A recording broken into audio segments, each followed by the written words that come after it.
Hi there, welcome to iTWireTV. Today we're joined again by Craig Dore, Field CTO for RSA. Thank you, Craig, for joining us. Hey, good morning. Yeah, excellent. So this is part 3 of 3. We've been talking about AI is giving us an identity crisis. So we talked about zero trust and the myths around zero trust, and we talked about the problems with AI. But today we're going to get to a solution. What can we do about all these problems that we've highlighted and raised, aren't we? Yeah, it all comes together, hopefully. No, I love it. So, it's been fascinating, the insights you've been giving, and I'm really excited to hear what you're going to say today. So I guess, how do we wrap this up? So we've talked about zero trust, the risk, we've talked about AI, the risk, but I guess what is the future of identity security with AI? Yeah, good summary, David. Thank you. And, just let's back up for a second. I mean, this is an exciting topic. I mean, no one will disagree that there is a range of benefits around AI. It's making life quite interesting, right? I think the people who are aware of it and are using it, I think for the benefits of all, it is a great point in history that we're living through. So don't think that I'm just thinking about the negative, but it's kind of in our business, it's our job to think about the negative, and how can we use it to help against all the evildoers. So as you rightly summarized in the previous kind of interview, we talked about, what does zero trust look like, and what does that look like in reference to AI? How can AI be brought to bear to improve or actually make zero trust real? So on one side, we've got all of the bad guys doing stuff.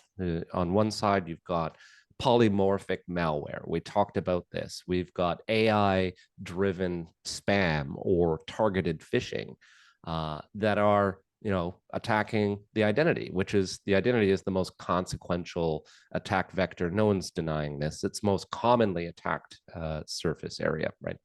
And so on the side of the good, what are we doing, right? Let's assume for a moment that we're doing identity management, and maybe that identity management is embracing zero trust and allowing us to, more effectively manage our identities and our entitlements and what applications we have access to. So you've got the forces of bad, you've got the forces of good. And in reference to that, you put it into a blender, and what do you get? Well, right in the middle, you have the Security Operations Center, which react and do incident response against things that they're seeing on an organization's, IT landscape, right?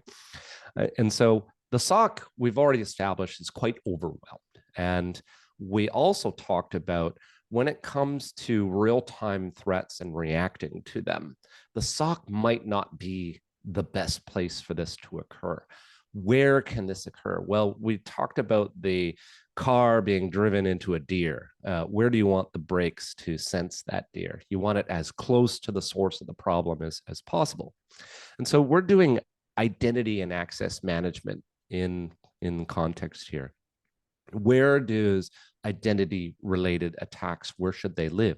And I think that the term IAM is kind of outdated because we need the reaction or the action to occur as close to the source of the problem as possible, which is the IAM platform. So I'm going to call it, say, an ISOC, an identity SOC, or just weave in security and operations into the identity platform, just change what that is. And I think that's one of the places where this needs to occur, is in a central place, a hub that kind of unifies all of the signals intelligence, the identity attacks, the signals, the alerts, and of course, the actions. It needs to come from a single place.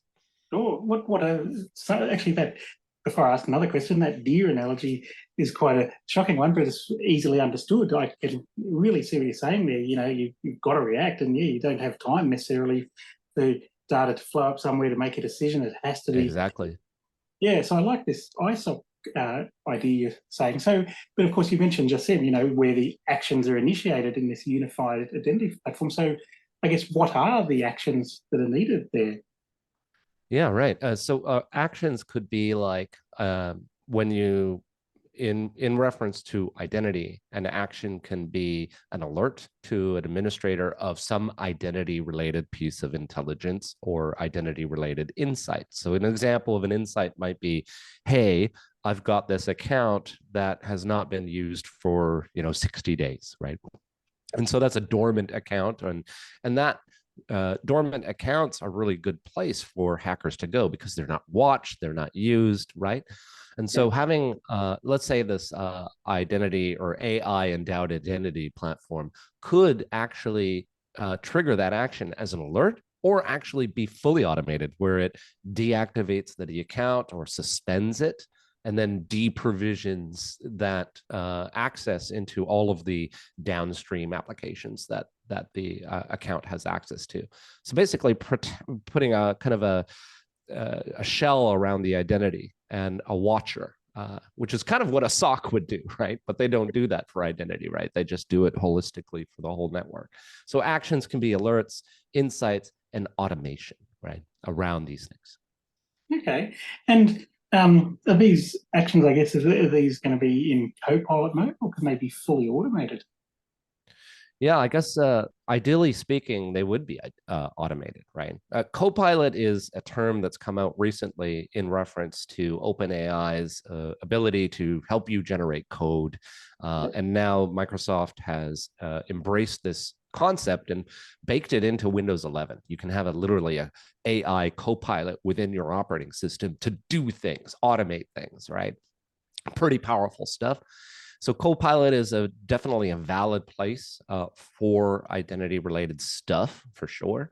But ideally speaking, you want to have it as automated as fast as possible, just for that speed to react, right? Yeah, okay. And actually, talking about embedding Copilot in Windows, it almost feels as if Clippy is getting his day back in the sun. The old. Yeah, God forbid, right? Clippy right. Comes back with a vengeance. But I digress. I guess so. But we talk about AI and automation, and what you say sounds awesome. But can AI be gamed? However, can the bad guys work out how to leverage it, turn it against people? Yeah, I mean, certainly. We've seen it play out in real time with the AI tools that we've seen, where the data itself is poisoned, deliberately so. Other ways would be to get around the guardrails that have been put in place in these tools. Like many of these tools, one of the reaction of society, I guess, is to say, well, these tools are producing content that's really unpalatable, right? And covering topics that, deal with racism and other unsavory messaging, if you will. So putting up guardrails to prevent you from asking the AI how to build a bomb and things like that. And so what people are doing out there is, getting around those guardrails using clever prompt engineering to get around them. And some hackers are actually selling access into this unfettered access into your open AI tools. Wow. So yes. And so I guess that's where it leads us, is where does the human sit in all of this? Do they sit back? It's not Copilot mode, it's all fully automated. And I think, in a way, to answer the question of, what happens to the human inside of these awesome AI automation, right? And I think one thing that I've seen, and we've certainly talked about internally, is to quote Pablo Picasso when asked about computers. And this person said, computers are useless because they only provide answers. And that's an interesting statement from that person, absolutely. But a bit unfair, to be honest. But I think it helps us answer that question, is in that context, what does the human do? Well, the answer is that the human comes up with the good questions to ask. And I think that's a response both to Picasso and the promise of AI replacing humans, is you still need a human to really conduct the orchestra. And also you need a human to keep the poison data, to make sure that the good AI stays good, if you will, versus bad. Yeah. So I think that's Yeah, and I think that kind of summarizes the whole topic, as you have a unified identity platform with a human conductor at the front of the orchestra, keeping keeping it on the ship going in the right direction. Yep. Excellent. Okay, no, that's interesting. So I guess if I were to summarize then, we've said that, zero trust offers a lot of promise, but it's fraught with some issues. AI can be the solution. AI has to be managed. It can't be just left to itself. But ultimately, we're saying that, look, if we have an identity SOC, we can handle, these identity issues, authentication, identity at scale, and ideally at the edge, but we still need a human ultimately to drive it to, I guess, as you say, to come up with good questions, good prompts. But AI can help us react quickly, but also surface the things the human needs to look at and help filter out all the noise and stuff that you don't need to look at. Was that a reasonable Yeah, summary? that's a perfect summary. And these are things that our organization, RSA, is definitely aiming to do, is to bring that whole end-to-end capability to market. But it's certainly, I think it's top of mind for most identity people out there. Yeah, fantastic. And if somebody wanted to get advice from RSA, how they could get help doing this, what would be the best way to make contact? Yeah, absolutely. I mean, visiting our website is one, or certainly reaching out to me directly. I think my contact details would be in the Yes, tagline somewhere. So yeah, absolutely. Yeah, fantastic. All right. Well, always. no, Yeah, Craig Dore, you've been fantastic. I've really enjoyed our talk. yeah, yeah. It's been fun, David. Thank you very much. Excellent. Thank you very much. You take care. Cheers. Yeah. Thank